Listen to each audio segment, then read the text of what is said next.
Mentioned this story. Saw this yesterday with Darren Rovell, ESPN Sports Business reporter, saying that the UFC was up for sale and may be valued between $3 and $4 billion.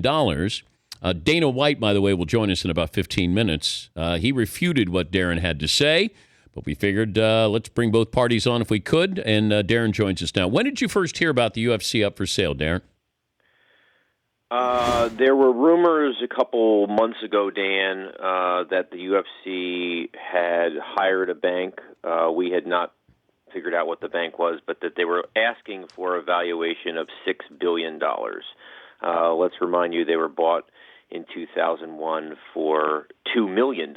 So quite a great return there. Over the past couple months, we had learned that they indeed had hired Goldman Sachs and a banker named Greg Lemkow, who is the head of their mergers and acquisitions and has a specialty in Asia. So it came as no surprise when we learned pretty much over the last week that there were at least 4 bidders and that the top 2 were Asian investors from China, including the company tied to the richest man in the world. Richest man in China, sorry. Okay, so this is in progress now? Is this fluid? Yes. What we stand by every single thing, every single line in our story that they are in advanced talks to sell. Now, does that mean that they will sell? No, but they are in advanced talks to sell. This is not someone walked up to Dana or Lorenzo Fertitta. The Fertitta brothers own about 81% of the UFC and offered to buy it. This is negotiations that have taken place over some time. The UFC have shared their financials through Goldman Sachs with these potential bidders, and we've confirmed that all these bidders have received the same numbers.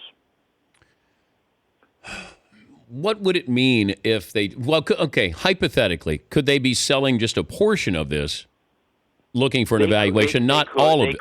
Okay. They could. Now, there is a little bit of a complication in that if you are a Chinese buyer of a media company, there are some rules in China that suggest that you have to be 100% owner. This came forth in the Wanda Group, which is the lead bidder here, the most interested bidder here. They bought Legendary Pictures, the Hollywood film studio, and it was said that Thomas Tull, the buyer, had to get all the way out of it. It had to be 100% sale because the Chinese government had mandated that a media company cannot be have any outside investment. This UFC has been termed as or some certainly look at it as a media company. All right, my reaction when I saw this is, how will this change the UFC if they're sold and they're sold to a Chinese group? Well, I think it depends on what they do. I would say out of any of the sports organizations, the UFC, they obviously don't have a union. Dana and the management have done a good job from a financial standpoint of controlling costs. This is a very volatile and complex business.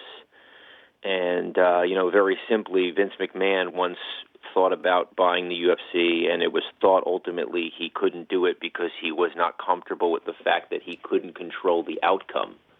And so that just shows you, obviously, Ronda Rousey and Conor McGregor are the stars.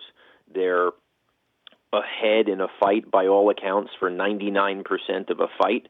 They make one slip up and they're choked out, or they're kicked in the head, and you can ask Dana how much money he's going to lose on UFC 200 because of what was going into that. And so it's a very volatile business, and I would suggest after, again, if this goes through, after Dana gets his share, I would suggest that if Dana wants, they should keep him on board because he is the single most important. He is the single most important person to seeing that this business has a future.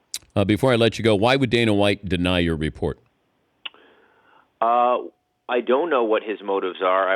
All I would just say is that we gave him, Lorenzo Fertitta, and the UFC an opportunity to publicly deny any single part of our story, and they did not take that invitation. So I said, go through my story.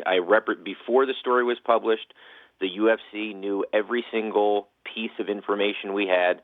I gave them the opportunity to address those pieces of information and say why they're wrong, and they declined to do so. So you can say it's not for sale, or if it's not for sale, it's been in the last couple hours that it hasn't been for sale, and at least one bidder has not been told that it's not for sale. Thank you, Darren. It would be a new development. All right, we'll talk to Dana White. Thank you, Darren. The Dan Patrick Show, weekday mornings on Audience.